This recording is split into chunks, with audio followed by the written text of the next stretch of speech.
अस्सलाम वालेकुम स्टूडेंट्स। आज हमने क्लाइमेट ऑफ पाकिस्तान के ऊपर बात करनी है और मैंने इस टॉपिक को डिवाइड किया है 5 सब टॉपिक्स के अंदर। तो आज हम पहले टॉपिक में हम सिर्फ क्लाइमेटिक जोन्स देखते हैं पाकिस्तान के। तो चलिए स्टार्ट करते हैं। पहला क्लाइमेटिक जोन है हाईलैंड क्लाइमेट। अब हाईलैंड क्लाइमेट के अंदर आप देखोगे तो नॉर्दर्न माउंटेन्स आती हैं, नॉर्थ वेस्टर्न या वेस्टर्न माउंटेन्स आती हैं पाकिस्तान की। तो ये जितना भी आपको डार्क एरिया नज़र आ रहा है तो ये माउंटेनियस रीजन्स हैं मोस्टली। तो अब अगर पहले हम सिर्फ नॉर्दर्न माउंटेन्स को देखें तो उसका एल्टीट्यूड भी सबसे ज़्यादा है, हाइट ज़्यादा है। 2000 मीटर से 8000 मीटर के in between height in areas की नॉर्दर्न माउंटेन्स की। तो वहाँ पे जो विंटर्स होते हैं वो कूल टू कोल्ड, और यहाँ पे विंटर्स लॉन्ग होते हैं, ठीक है। और जो समर्स होते हैं यहाँ पे शार्ट होते हैं। अच्छा, यहाँ पे रेनफॉल अगर हम देखें तो हाई होता है, 1000 से 1500 मिलीमीटर तक भी रेनफॉल होता है कुछ एरियाज़ में। बट यहाँ पे इन्हीं नॉर्दर्न माउंटेन्स में आप देखोगे तो चित्राल और गिलगित भी है जो कि रेन शेडो एरियाज़ हैं, जहाँ पे रेन बहुत कम होती है। तो ये जो ओवरऑल हम हाईलैंड क्लाइमेट की बात करें तो यहाँ पे काफ़ी वेरिएशन होती है। तो आपके जहन में ये शायद क्वेश्चन आ सकता है कि फिर गिलगित और चित्राल को क्या हम कोई और क्लाइमेटिक जोन का नाम दें। तो इस पे भी मैं अगली वीडियो में बात करूँगा, डोंट वरी। तो नॉर्दर्न माउंटेन्स का आपने देखा, वहाँ पे precipitation mostly in form of snow होती है, और समर के अंदर फिर रेनफॉल होता है। क्योंकि यहाँ पे जो ग्रीनरी ज़्यादा है तो इवेपो ट्रांसपिरेशन भी होती है। हम थोड़ा सा नीचे आते हैं जो वेस्टर्न माउंटेन्स हैं या नॉर्थ वेस्टर्न माउंटेन। याद रखना, जो जो हम हाई एल्टीट्यूड से लो एल्टीट्यूड की तरफ मूव करते हैं या हाइट से नीचे की तरफ आते हैं, ये पाकिस्तान की बात मैं कर रहा हूँ, तो जो टेम्परेचर है वो इंक्रीज़ होता जाता है और जो एल्टीट्यूड है वो डिक्रीज़ होता जाता है। ये आपने जहन में रखना है। हाइट भी डिक्रीज़ हो रही है वेस्टर्न माउंटेन्स में। अगर वेस्टर्न माउंटेन की हाइट देखें तो 1000 से 4000 मीटर के इन बिटवीन है, जबकि नॉर्दर्न माउंटेन्स में देखें तो 2000 से 8000 मीटर के। लेकिन आपके जहन में फिर ये क्वेश्चन आ रहा होगा कि हम इसको फिर सबको हाईलैंड क्लाइमेट क्यों कहते हैं। तो ओवरऑल जब हम डिस्ट्रीब्यूशन करते हैं क्लाइमेटिक जोन्स की तो उनको हम इसी तरह से 5 रीजन्स में, अदरवाइज तो ये फिर हर एरिया का अगर हम कोई क्लाइमेटिक जोन तो मुश्किल हो जाता है। तो ये ओवरऑल करेक्टरिस्टिक्स हैं इन एरियाज़ की। वेस्टर्न माउंटेन्स की अगर बात करें, यहाँ का जो रेनफॉल है तो मोस्टली वेस्टर्न डिप्रेशन की वजह से होता है, और दिसंबर से मार्च तक यहाँ पे रेनफॉल होता है। मॉनसून से भी होता है लेकिन वो बहुत कम होता है, क्योंकि यहाँ तक जो मॉनसून विंड्स हैं पहुँचते जो उनका मॉइस्चर है वो तकरीबन ख़त्म हो चुका होता है, तो बहुत कम रेनफॉल होता है मॉनसून से। बाकी यहाँ का जो समर देखें अगर वेस्टर्न माउंटेन्स का, तो वो हॉट होता है, ड्राई होता है, तो इतनी ज़्यादा रेनफॉल नहीं होती जितनी नॉर्दर्न माउंटेन्स में होती है। आई होप ये आपको highland climate to some extent clear हो गया होगा।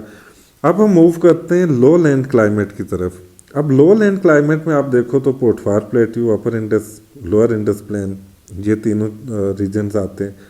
यहाँ की जो क्लाइमेटिक कंडीशंस हैं, अपर इंडस और पोटवार प्लेट्यू को हम सेमी एरिड कहते हैं, क्योंकि यहाँ पे शदीद गर्मी नहीं पड़ती समर के अंदर, और सर्दियों में भी यहाँ पे मतलब कूल आप कह सकते हो कि कोल्ड टेम्परेचर होता है। और फिर जो अपर इंडस प्लेन से हम लोअर इंडस प्लेन की तरफ आते हैं तो एक तो हाइट भी डिक्रीज़ हो रही है, एल्टीट्यूड भी कम होता जा रहा है। दूसरा, हम इक्वेटर की तरफ आ रहे हैं, ट्रॉपिक ऑफ कैंसर की तरफ आ रहे हैं, जहाँ पे डायरेक्ट सन रेज पड़ती हैं। तो इसलिए यहाँ पे एरिडिटी भी इंक्रीज़ हो रही है। जो हम पाकिस्तान में नॉर्थ से साउथ की तरफ जब मूव करते हैं तो एरिडिटी इंक्रीजेज। इसका मतलब उन एरियाज़ के अंदर ड्राई, वेरी हॉट कंडीशंस होंगी समर के अंदर, और जो विंटर होता है तो वो भी कूल से माइल्ड की तरफ जाता है जो हम अपर इंडस से लोअर इंडस प्लेन की तरफ आते हैं। तो यहाँ पे अनइवन डिस्ट्रीब्यूशन होती है रेनफॉल की भी। तो मॉनसून की जो रेनफॉल होती है वो होती है, बट बहुत कम रेनफॉल होता है इन एरियाज़ में। इसीलिए यहाँ पे आप देखेंगे तो इरिगेशन होती है नॉर्मली, जो क्रॉप्स वगैरह के लिए।